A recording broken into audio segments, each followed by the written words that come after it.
Ang scam ay isang klase ng pangloloko na may kasamang pagsisinungaling o panglilinlang sa tao. Ang mga scammer ay walang pinipiling oras at panahon para sila ay makapangloko sa anumang pagkakataon. Kaya hindi na nakapagtataka na kasabay ng pag-unlad ng teknolohiya ay marami na ang nabibiktima ng scammers gamit ang modernong paraan gaya ng text at online scams. Ano ba ang iba't ibang text at online scams na dapat nating malaman at ano ang mga paraan para ito ay maiwasan? Usapang online at text scams ngayong umaga dito lang sa Share Ko Lang.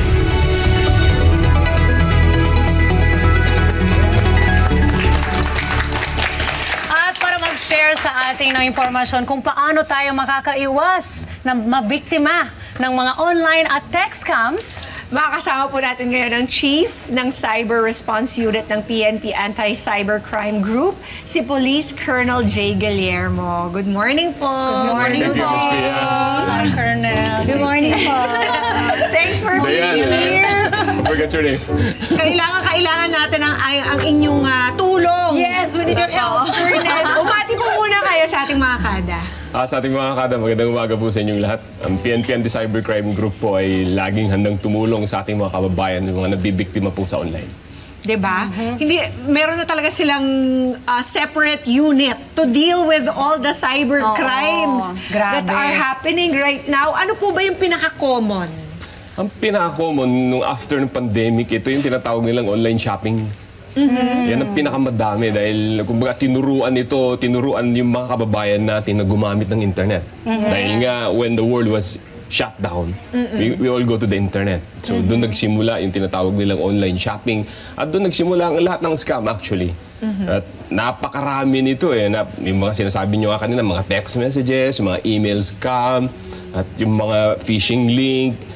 Napakarami ito. Meron pa tayong tinatawag na voice phishing. Meron din yung tinatawag nating SIM card swapping. And then ang ating ATM and credit card transactions through online. Napakarami. Investment scam. Yes, lalo na, yes, especially investment scam. Dahil nga, alam niyo, nung panahon talaga ng pandemic, gusto nating mag-invest. We do our thing on the internet, lahat. Even our daily life, ang ating pagbili ng pagkain, and how we deal with investment, kung paano tayo nagpag-transaction sa banking, online banking transaction. Is it easy to... Pwede ba pag-usapan natin isa-isa para malaman ng mga kada natin kung ano tong mga sinasabi nating mga online scams? Katulad ng, doon po sa shopping, paano po nagkakaroon ng krimen sa online shopping? So pag sinabi natin shopping, dalawa po yan. It's either you're a buyer or you're a seller. Okay. Pagka legitimate seller naman, ang nabibiktima siya dahil siyempre yung bibili, kunwari scammer yan. Kunwari sasabihin niya, hindi, padala mo na yung item. And then sabi naman ng seller, siyempre mabait po siya, papadala niya. And padala mo muna before I pay. So oras na pinadala na yung item, hindi siya magbabayad, shutdown na, o nakuha na niya. Ang style naman ng yung buyer, if you're a legitimate buyer, yung seller naman ang scammer, sabihin, hindi, magbayad ka muna bago ko ipadala yung item. Pag naipadala mo na yung pera mo, wala na, hindi mo na siya makakausap sa internet. Okay. Kasi si Amiga po, nagkaroon ng ganyang klaseng kaso. Same. Go ahead, Amiga. Same nung Ikwento mo na kay Chief. Isumbong mo kay Hi, Colonel. Colonel. Colonel, ganito po kasi yun. So, nag-order ako naghahanap ako ng sofa. Tapos, too good to be true, 12,000, pero ang laki, ganyan. Tapos, recliner, blah, blah. Sabi ng driver ko, scam yun mo, masyadong maganda yung price. Sabi ko, sure ka? Try natin. Sabi ko, huwag mong bayaran muna. Tapos, feeling ko talaga, totoo siya kasi maraming reviews. Yung page niya mukhang legit. Talagang chinek ko siya, ikinausap ko siya, ano bang itsura ng legit na page? Yung maraming reviews, number one, mga kada, by the way, huwag kayo maniniwala sa mga Facebook market. Oo, may mga totoo, pero may mga hindi totoo. So, doon ako, nasa Facebook market ako naghahanap. Mukhang totoo naman talaga yung page niya sa Facebook. What made you say that? Maraming reviews, maraming photos, maraming mga tao, mukhang talaga na-screenshot nila lahat, tapos yung mga masaya sila yung sa bahay. Yung pa naman ang pamantayan natin para i-trust ang tama isang po yun. site. Pero kumbaga, dahil nga sa ganung pinapasinasabi natin, you have to review the page. Inaway pa niya ako, sir. Sabi niya, akala niyo ba scam? Kasi sabi ko, baka mamaya scam. Kasi hindi ko pa, ayoko muna magbayad ng full. Sabi ng driver ko, 30% ka na lang muna, baka mamaya may scam ka, ma'am. Hindi din pumayag. Inaaway kami ni Alvin. Magkano Magkano binayad mo? Vin, tama ka pala. Well, supposedly 12,000 ang binayaran ko. Parang 30% of that, make the math, something below 4,000 pesos. 4,000. And then, the moment na binayaran ko at the moment na kailangan na dapat i-deliver yun, halimbawa, 1 p.m. nandito tayo nung time na yun. I was here, sabi ko, ayan, madideliver na yung ano nangyari? Binlock niya ako. Nako. Hindi mo na siya makontak. Hindi ko na siya makontak. Yes. Sounds familiar, Colonel. Ganyan ba lagi? Halos lahat pare-parehas sa modus nila sa online shopping or buying and selling. Halos Opo. parehas ganyan na ganyan. So, Colonel, paano yun? Kasi, halimbawa, are we supposed to not trust anything online that's being sold? Kasi, maganda na nga yung ginawa ni Amiga 30% na lang yung binigay niya Thank para you, at least Vin. meron siyang guarantee. Yes, ang pag sinabi mo kasi social media is, if you will be rating kung sino ba talagang gumagamit, napakaliit ng percentage yung legitimate users Kasi the reason why is, social media is we cannot identify who really the true users. Tama. Yeah. Talagang napakahirap yan kasi hindi yan regulated under the law. Ayan. Kaya So, may risk opportunity, talaga. laki ng risk yan. Oo. Siguro ang pinakamaganda gawin, no, Colonel, is like to, ano talaga, face-to-face. Yes, and or COD, yun yung cash on delivery.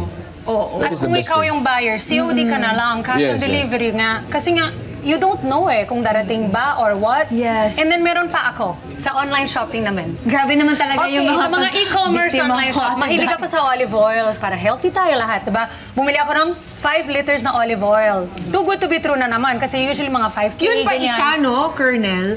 If it sounds too good to be true, it probably is. Yes, yes. Diba? Oo. So, may red flag na agad dapat. Even yung, alam mo, mayroon akong... Huwag niyong isipin na uy, Mura. nakamura Mura. yata ako Oo, dito. nakadiscount Hindi, ako. naloko na kayo dito. Alam mo, may isa pa naalala ko habang nag-uusap tayo. I didn't even know I was scammed. Wait, ano when I nangyari bought sa olive oil? Walang dumating pareho sa kanyang Yes. face mask. Oo. Yung face mask ng pag Nag-order ganito. din ako ng sunglass. Online, ang dumating sa akin face mask. Even yung rider na nag-deliver, sabi niya, ma'am, tama po ba yung order niyo? Diba? Kasi ang gaan. So pagbaba ko sa lobby, Mali. wala siyang ano. Pag gano'n, halimbawa, Colonel, di ba, umorder siya ng shades. Yes. Dumating sa kanya face mask.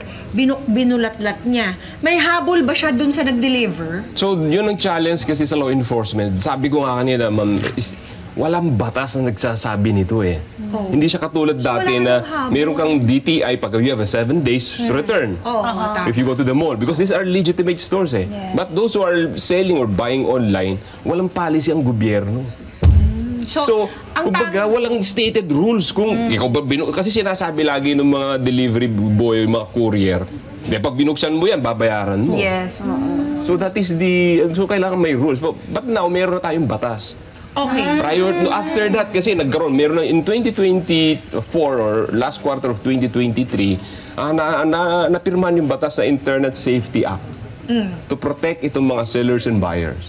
Which is the TTI is the tong agency ng in charge on the Under policy. PII Yes. na rin. So tinitignan na nila ito that they should regulate or online sellers. So halimbawa, si Amiga at si Via parehong na-scam sa online shopping, ano pong pwede nilang gawin? They should report to us. The challenge is medyo, the procedure is very long, but for me, as an investigator, I will suggest that you should report. Yes. So that we can get all the details. Baka mami, isang grupo lang ito Excellent. So yun ang pinag-aaral natin kung if they're using a digital wallet or if you will be checking like, pare-parehas yung location. May So, tanong they ako. can. Kasi meron akong nare-receive na scam ngayon. Feeling ko scam, no? Kasi through text siya, kilala mo ba si ganito? Tapos may pangalan.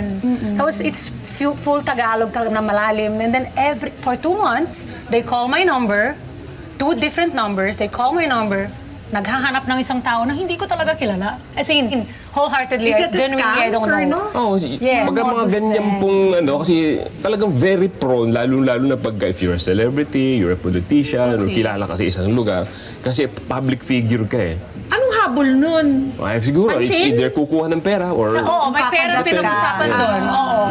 Okay. So alam mo na, not to Nakagte-threat answer And then me. ba I yan? threatened them back. Wow, sabi ko, Sinagot i-report mo ko pa kayo. talaga?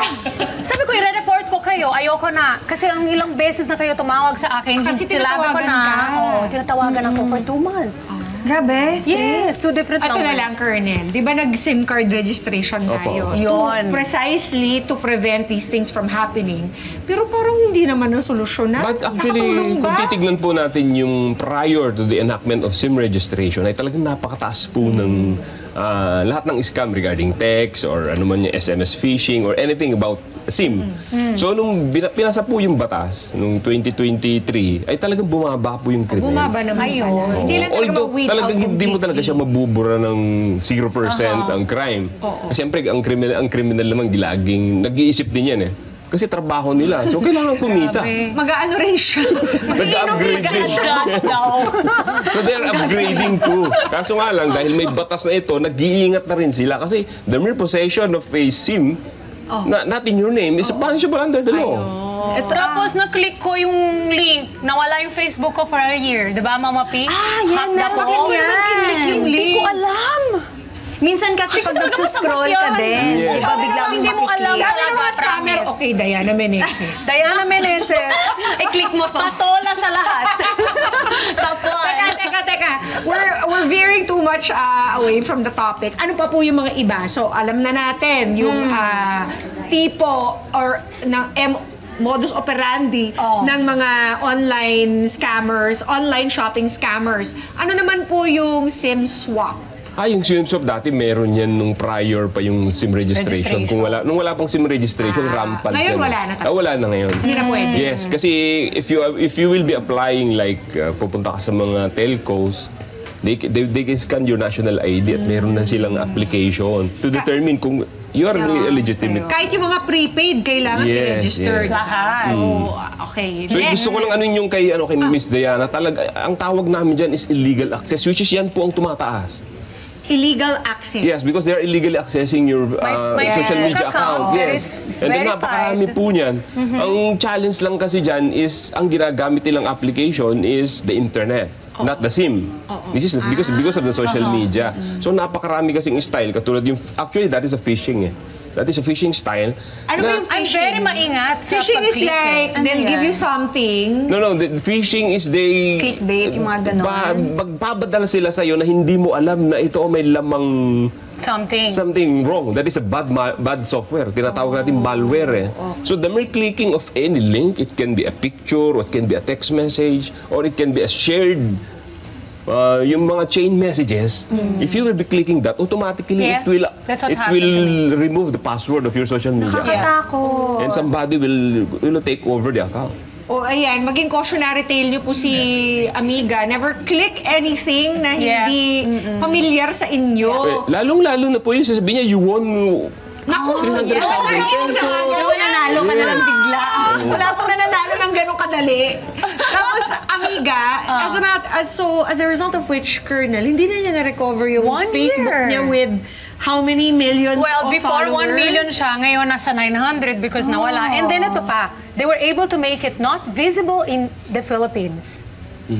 But, pinalitan nila yung link name ko dati, Real Diana Menezes nakalagay. Diana Menezes UK. So of course, matinding laban yon sa Facebook, ganyan. Sabi nila, we really cannot find kung sino ang tao, but available siya sa United Kingdom, pero not here. So, hindi visible. lang pera ang habol nila, hindi lang or items, pati ang inyong identity, ang inyong social media following, pwede nilang kunin, ano, Colonel? Because dahil nga, yung Kasi meta instant ngayon eh. May 1 million followers agad yung meta eh. kasi ngayon is convertible na sa pera eh. They sell those accounts. Oo. Tapos may case pa na gagamitin yung identity na biktima din ako nito, Ates. Like, may nag-message sa akin na na-scam daw sila using my face. Kasi may conversation talaga sila na parang nangungutang ako or humihingi daw ako ng pera. Eh, syempre, parang kakilala ko lang yung mini-message. Tapos, bumibigay din sila. Sasabi ko, no, that's not my account. And then, hindi na siya na-track.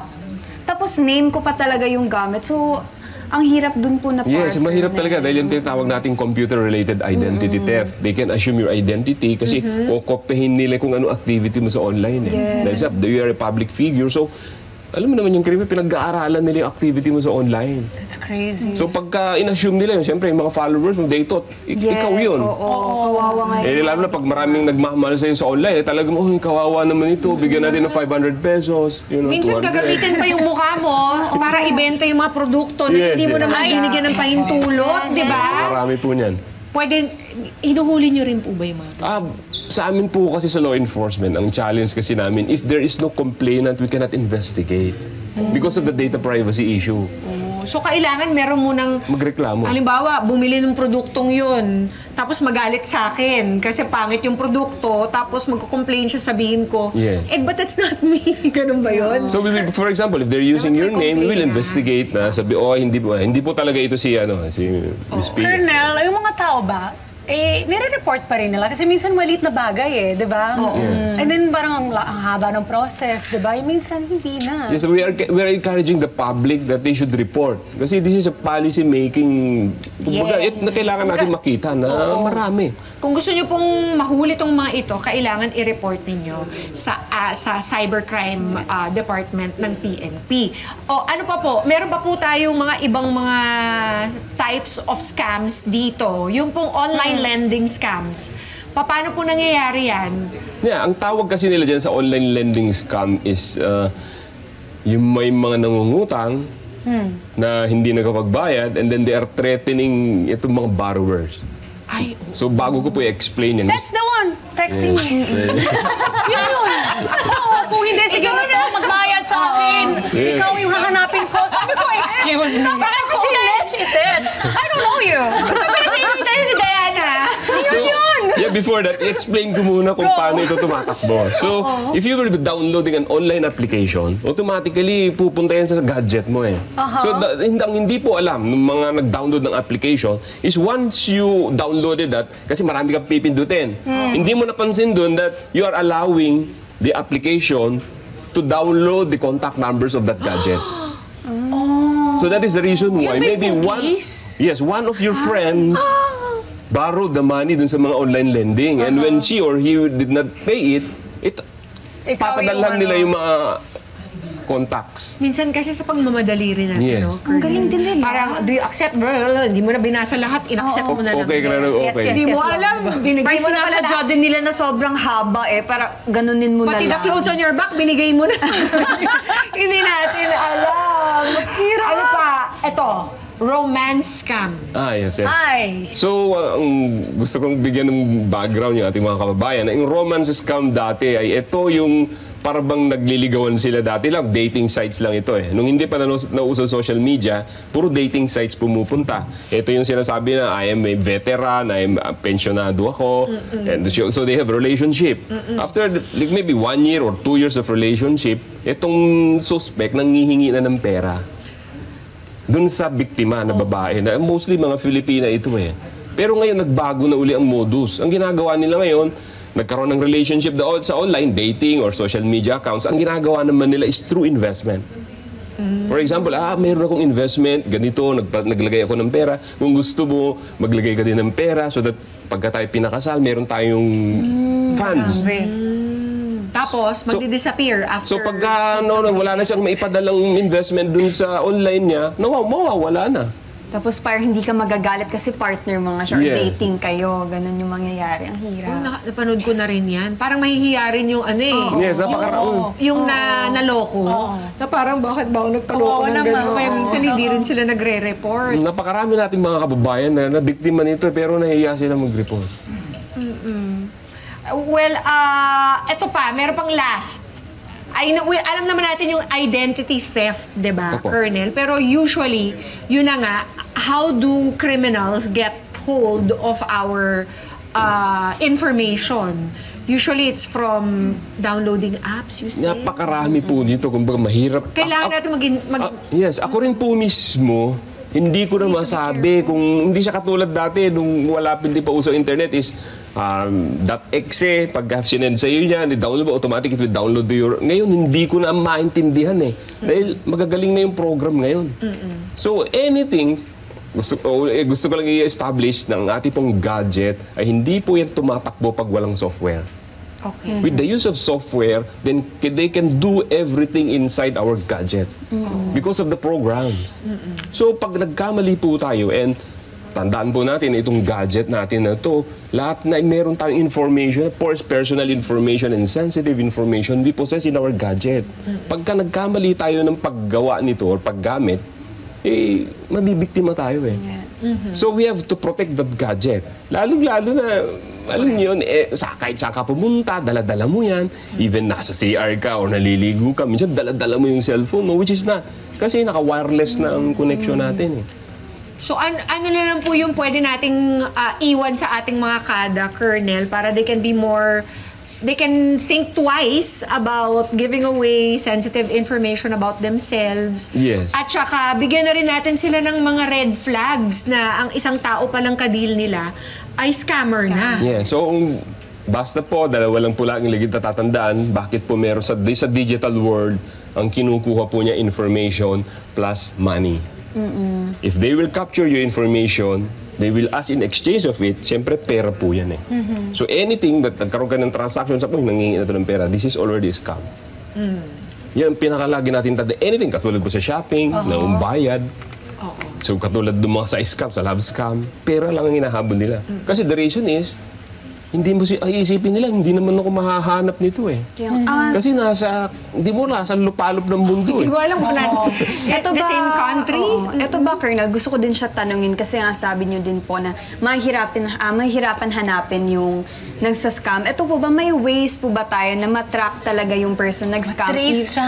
Oo, like even naka-block ka na or yung meron ka na lang is yung email na ginamit or yung number na Yes. ginamit. Actually, meron pong solusyon. Katulad nga po, my wife was a victim of a voice phishing. It took me 8 months to solve the case. Paano naman po yung voice phishing? Ayan, ito po yung tawag, I'm from the bank, ganto-ganto.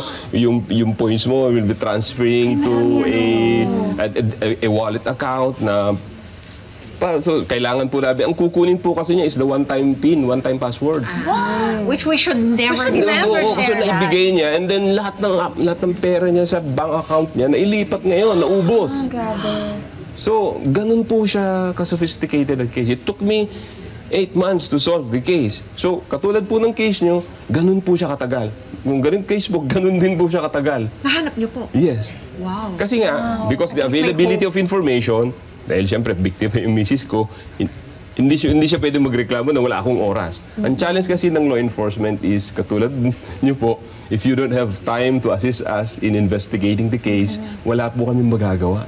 If you just file a complaint and then, ayoko na, hindi po namin siya masasolve. Wala siya magagawa. Yes. Kaya, Colonel, bigyan na lang natin po ng mga signs and warning ang ating mga kada kung ano po yung mga telltale signs na scammer po yung kumukontak sa atin. Yeah, so pag wala po, for example, somebody's calling you without dun sa phone, sa contact nyo po, huwag nyo pong pansinin. Somebody's texting you a message na hindi nyo naman kaano-ano, or sabihin, nanalo ka, blah, blah, blah. Ay, wag, isipin mo kagad, paano ka tumaya? Wala ka naman na panalunan. Nanalo ka sa loto, hindi ka nga tumaya. Nanalo ka sa raffle, ganitong promo ko na rin. Dito sa program yun, nanalo ng raffle. Wala namang, hindi ka naman sinalihan. So, sabi ko nga po, pag nanghingi po ng information o nanghingi po ng pera, talaga pong scam yan. Wag nyo pong susubukang sagutin o ano man yan, kasi talaga mabibiktima po kayo. Tama. At pag meron pong mga reklamo ang ating mga kada na nais nilang i-report, Colonel, saan po ba kayo mahahanap, makakontakt? Pwede niyo po kami hanapin sa online. Baka hindi niyo ako masama. Hindi ito scam. So, hindi po scam yan. You can log into our Facebook account, yung PNP Anti-Cybercrime Group po. Napakarami. Yun lang po, titignan po. I-encode nyo lang po sa website. O isa-search nyo lang po, PNP Anti-Cybercrime Group. Meron po kaming Facebook account na pwede po kayong mag-send ng messages. Even our website, pwede po kayong to file a complaint. At mag-iwan lang po kayo ng contact numbers nyo, and then our investigators will call you para malalaman po ninyo na tinutulungan po namin kayo. Ayan, maraming salamat sa ating kapulisan, sa Philippine National Police for this extra service. At di ba lagi natin sinasabi, walang manluloko kung walang magpapaloko, di ba? Yes! Amiga? Correct. Thanks. Ate Daiha. Alam mo na, tayong dalawa. maging suplada na kayong dalawa, yes. okay? Kaya, Colonel, maraming salamat Maraming salamat para din sa po. oras ngayong umaga. Si Police Colonel J. Guillermo po, Ayan. nakasama natin sa Kada Umaga. Maraming salamat po, Colonel. At kaya naman mga kada, sana marami kayong natutunan at nalaman tungkol sa scam today. Mga Kanet 25, this is Pia Guanyo Mago. For more Kada Umaga updates, please click the subscribe button and follow us on Net25 social media pages at Net25TV and at Net25 Entertainment Facebook page. See you guys. Bye!